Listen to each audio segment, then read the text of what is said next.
taking it. Oh, it is working. Right, it's counting. It's 5 seconds in already. And here we are with the third story, which is Milly Molly Mandy meets her great aunt. Grandpa says I've got to speak up. Once upon a time, one fine evening, Milly Molly Mandy and her father and mother and grandpa and grandma and uncle and auntie were all sitting at supper. There they are. Not very good at the pictures yet. You can see I haven't finished that. Uncle's only got his shoulder coloured in. So they were all sitting at supper. There was bread and cheese for the grown-ups and bread and milk for Milly Molly Mandy and baked apples and cocoa for them all. When suddenly there came a loud on the knocker. "Run, Milly Molly Mandy," said Mother. "That sounds like the postman."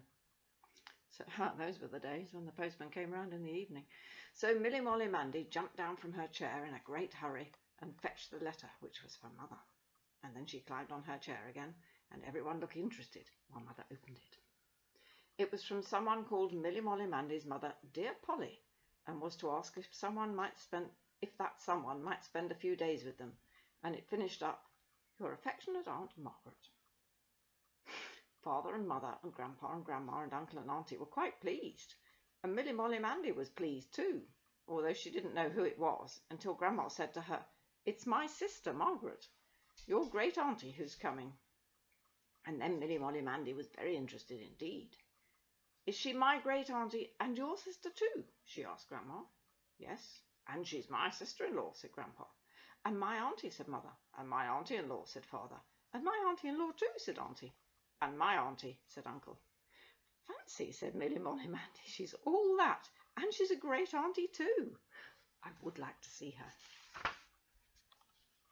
The next day, Milly Molly Mandy helped Mother make up the spare bedroom bed. "I could wish the spare room were a little bigger," said Mother. And Milly Molly Mandy looked around gravely and thought it really was rather small for a great auntie.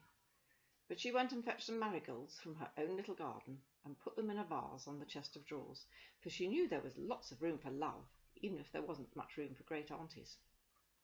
And then Milly Molly Mandy helped Father bring the big armchair out of the best parlour into the room where they always sat. Milly Molly Mandy was glad it was such a big chair. It really looked quite large enough, even for a great auntie. And then Mother cooked some big fruit cakes and some little seed cakes and some sponge cakes and a whole lot of other things. And Milly Molly Mandy, who helped to clean up the cooking bowls and spoons, yes, I used to do that when I was little. I still do it now. I've got no competition now. Milly Molly Mandy supposed a great auntie must take quite a lot of feeding. As soon as ever the last bowl was scraped, Milly Molly Mandy ran down the road to tell little friend Susan the news. Little friend Susan was walking on the wall, but she jumped down as soon as she saw Milly Molly Mandy. "Oh, Susan," said Milly Molly Mandy, "you know my auntie?"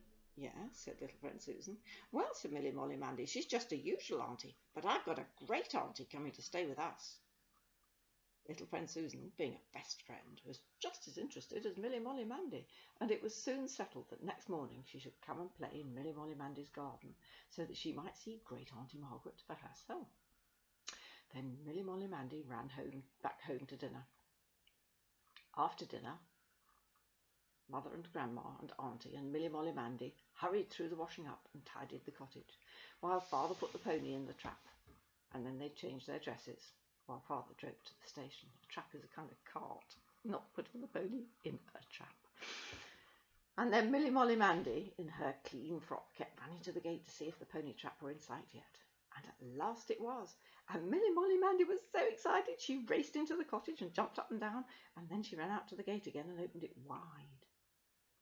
The pony trotted up to the gate and stopped, and Father got down first, and then he took down great Auntie Margaret's great basket, and then he helped great Auntie Margaret her own self down. And what do you think great Auntie Margaret was like? She was a little white-haired lady, a bit like me now, in a black bonnet and a dress spotted with little mauve flowers, and she had a kind little face with pink cheeks. Milly Molly Mandy was so surprised it was all she could do to mind her manners and not stare. Great Auntie Margaret was soon seated in the great armchair, and instead of filling it, as Milly Molly Mandy had expected, why, there was heaps of room for Milly Molly Mandy there too, and instead of eating up all the big fruit cakes and the little seed cakes and the sponge cakes and other things, there was lots for everybody in the family, including Milly Molly Mandy. And as for the spare room being too small, it looked almost big, because Great Auntie Margaret was such a little lady. When Great Auntie Margaret saw the flowers on her chest of drawers, she said gently, "Why, Millicent Margaret Amanda, I believe that's your doing. Thank you, my dearie."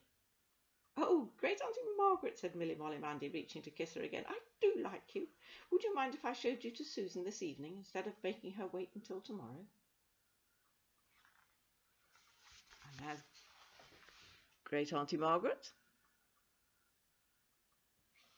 don't think I really look very like her, or she looks very like me. I certainly don't wear bonnets like that, or dresses that long. That's the end of that story. I'll read you the next chapter tomorrow.